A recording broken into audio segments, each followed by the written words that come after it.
Hi guys, welcome to another video. Hope you're all keeping well.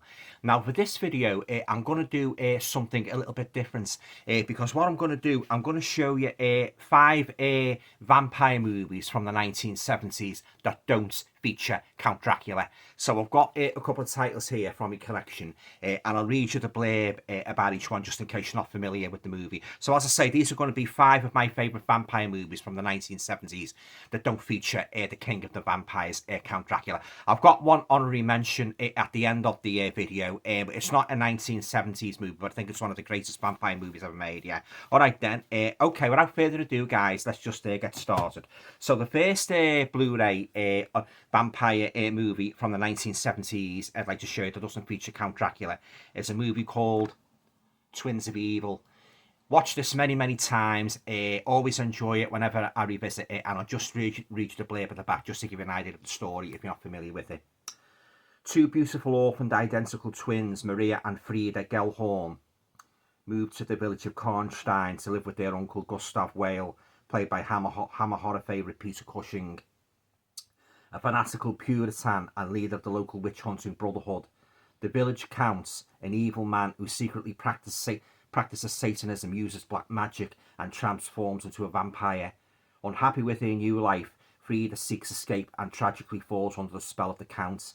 Now overcome with an insatiable hunger for human blood, Frieda has to hide her secrets from her sister and escape her uncle's killing grasp. So there you go, guys. That's the first non-Dracula movie I'd like to show you that features vampires from the 1970s. That's the fantastic Twins of Evil.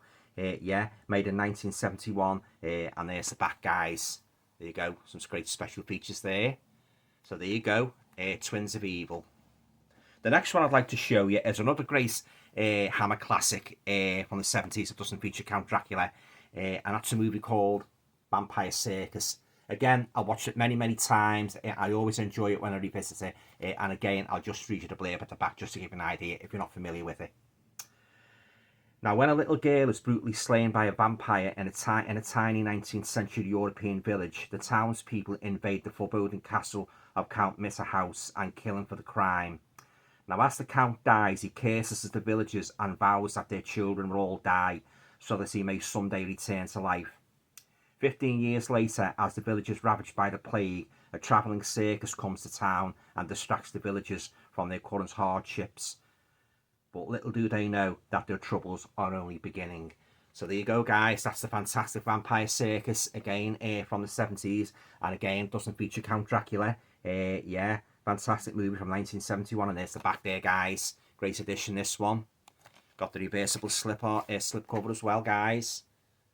Yeah, so that is a vampire movie from the 1970s. I would highly recommend Vampire Circus. Great movie. Right, the third movie I'd like to show you that doesn't feature Dracula, and it's a vampire movie. Another Hammer one, another classic. This is a Scream Factory edition, and that is The Vampire Lovers. Just look at that cover, guys. Fantastic, yeah. Again, I'll read you the blurb at the back of this one. A diabolical female vampire ravages the young girls and other townsfolk of a peaceful hamlet in 18th century Europe in revenge for the killing of her fellow vampires years earlier. Now, a rousing hunt for the vampiress ensues as a group of men follow a bloody trail of terror through the countryside. Adapted from J. Sheridan Le Fanu's novella Carmilla, this rather erotic Mrs. Hammer chiller stars Ingrid Pitt, Madeline Smith, and Peter Cushing. Yeah, fantastic movie again. One of Hammer's best and it features the great Peter Cushing. Yeah, there you go, guys. Yeah, highly recommend this one. And again, got fantastic reversible artwork, guys. There you go. Classic Hammer movie, yeah, from 1970, and that is The Vampire Lovers. Next up is, again, another Hammer classic. Yeah, lovely colour, this one, just like all the others. And that is a movie called Lust for a Vampire. I'll just read you the blurb, guys, at the back. In 1830, 40 years to the day since the last manifestation of their dreaded vampirism, the Karnstein hares used the blood of an innocent to bring forth the evil that is the beautiful Mikala, played by the gorgeous Jutty Stensgaard. The nearby finishing school offers rich pickings not only in the blood of nubile young ladies, but also with the headmaster, Ralph Bates, who is desperate to become McCall's disciple. As students in the school, inhabitants of the nearby village, and those who suspect McCalla start to die, suspicion turns towards the Karnsteins and their ominous castle. A visiting author, Richard Lestrange, instantly falls for their seductive, yet lethal charms, and must save her from the wrath of his fellow villagers whilst protecting himself against their deadly kiss. So there you go, guys, another classic Hammer movie that doesn't include Dracula, from the 1970s, yeah, 1970 to be precise. There's the back, guys, yeah, great edition, yeah. Lust for a Vampire, one of the Studio Canal releases. And now, last but by no means least, isn't actually a Hammer movie, but it's one I enjoy equally. Watched it many times, and it's the first of a two movie saga actually, featuring a vampire. It's very like Dracula. He's called Count Yorga, played by Robert Quarry. Count Yorga, vampire.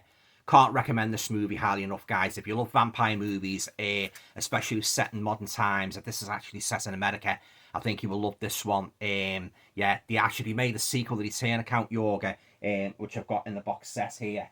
There you go. Yeah, so, oh yeah, Robert Quarry, really on the money, playing this sinister Count Yorga. I'll just read you the blurb at the back. Updating the classic vampire mythos to 1970s America, this much-loved cult classic stars Robert Quarry as the Seville Count Yorga, recently arrived from Europe and living in a mansion in the Southern Californian hills with his mysterious brides. Introducing himself as a Bulgarian mystic, Count Yorga insinuates himself into the lives of a group of young friends by conducting a seance to help Donna contact her recently deceased mother. But there's more to the Count than meets the eye.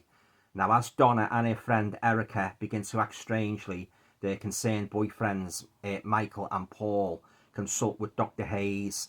His conclusion that there might be a vampire at large is met with derision until Erica is found devouring a cat, and a series of gruesome events forces Michael, Paul and Dr. Hayes to confront the terrifying truth about Count Yorga, the vampire. So there you go, guys. I highly recommend this one. Great vampire movie from the 1970s. Yeah, again from 1970. Yeah, and as I say, this Count Yorga is very much like Count Dracula. He looks a bit like Christopher Lee, actually. Yeah, so if you're looking for a good non-Dracula vampire movie, it's not a Hammer movie, I highly recommend this one, Count Yorga. So there you go, guys. That's me five vampire movies that don't feature Count Dracula from the 1970s. So just to recap: Lust for a Vampire, Twins of Evil, Vampire Circus, The Vampire Lovers, and Count Yorga, Vampire. And as I was saying before, I've got an honorary mention here, but it's not from the 1970s, but it is actually a Hammer movie. It's from 1963, and again, a fantastic collector's edition released by Screen Factory, and that is a movie called Kiss of the Vampire. Just look at that cover, guys. Isn't that outstanding? Yeah, and again, it's got the reversible artwork, guys, so there you go. I'll just read you the blurb at the back of this one. Lost on the way to their honeymoon, a young couple stumbles upon a mysterious family of vampires and their unspeakably evil leader.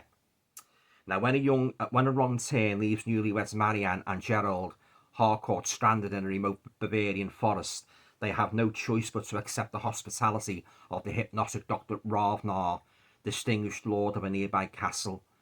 Ravnar uses his children to lure the newlyweds to his lair, and soon they are plunged into a nightmare of horror and deception, from which there may be no escape.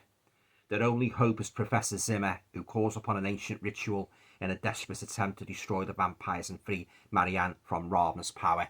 And that ancient ritual being they summon a plague of vampire bats, which was actually going to be in the Brides of Dracula, the end of the Brides of Dracula. But Peter Cushing, he didn't want that, because he didn't want Van Helsing to use occult powers, so he stuck it in this, yeah, and he did a great job of it as well, guys, yeah. So there you go, that's my honorary mention from the early 60s, Kiss of the Vampire.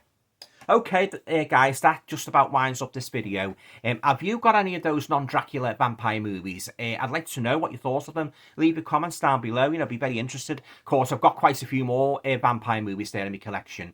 There's quite a few that not made in the 70s and that. But them, as I say, those ones I've just showed you. They're some of the best from the 1970s, but don't feature Count Dracula.